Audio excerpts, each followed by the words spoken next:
Thank you for listening to Depictions Media Radio.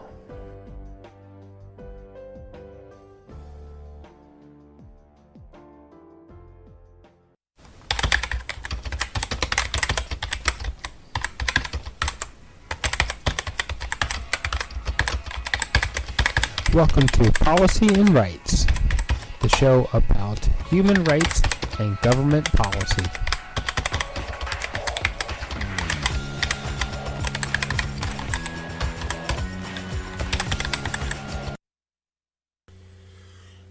Okay, so welcome back to Policy and Rights, and you're listening here on Depictions Media Radio, and I am Michael Clogg's host.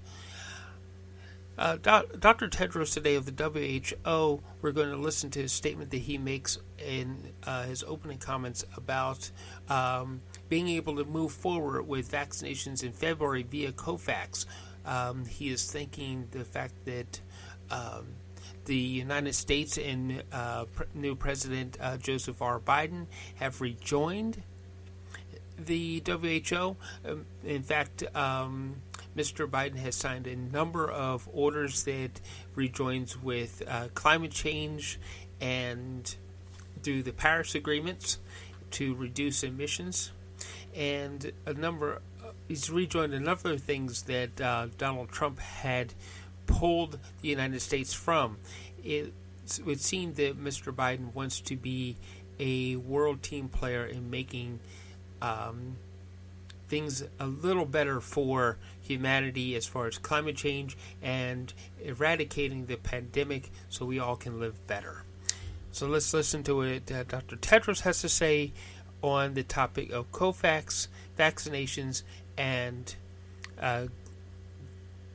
welcoming the United States back into WHO.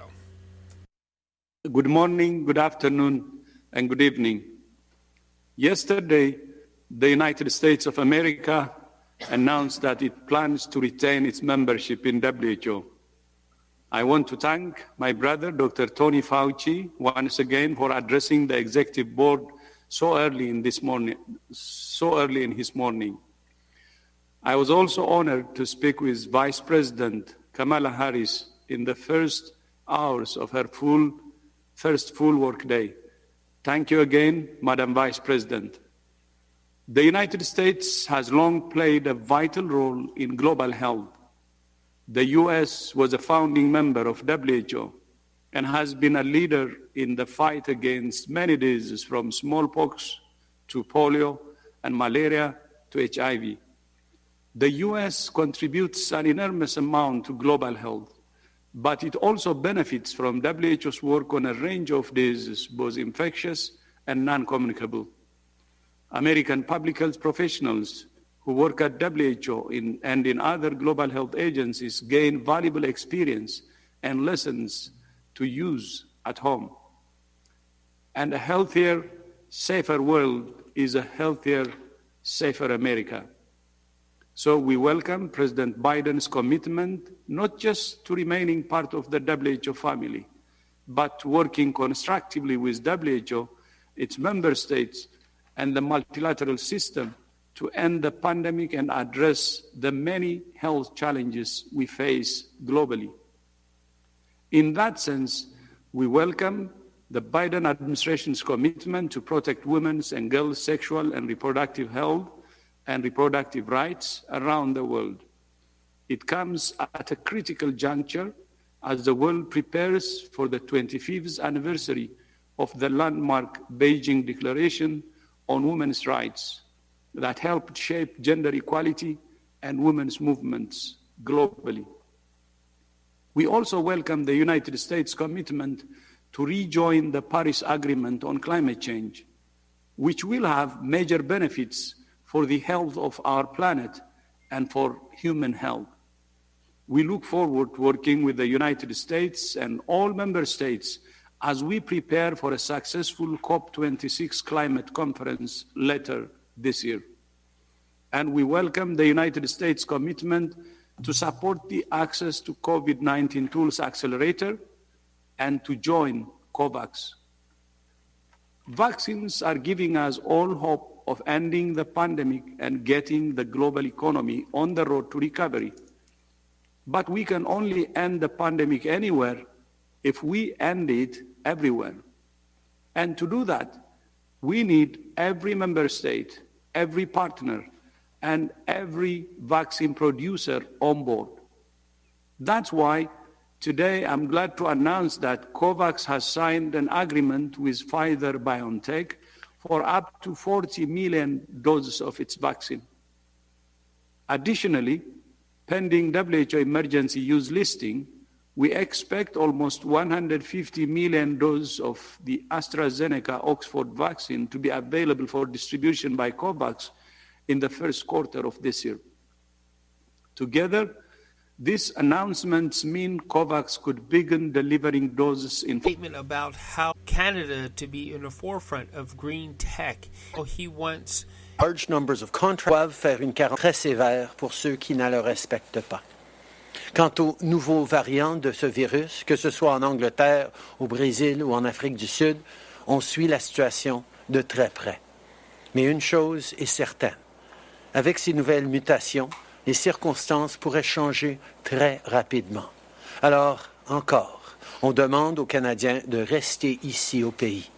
Surtout que de jour au jour, les ministres continuent d'évaluer les différents enjeux et on pourrait imposer de nouvelles mesures sans préavis, dépendamment de la situation. Plus que jamais, pendant la pandémie, nos choix personnels ont des conséquences sur la sécurité obligatoire à leur retour et les conséquences sont... At every step of those most at risk first. Everyone in British Columbia, as I said, has been affected by the pandemic, but we are not all equally vulnerable to the virus. And the science is very clear.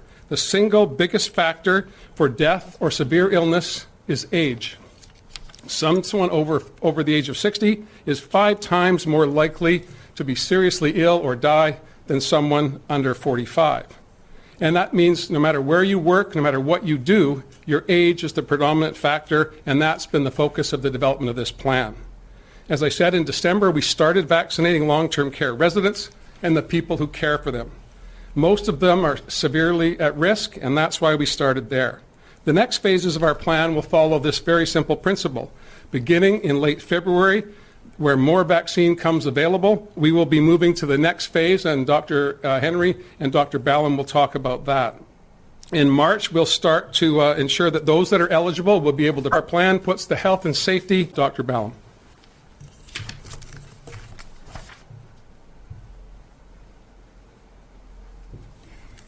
Thank you very much, and good morning.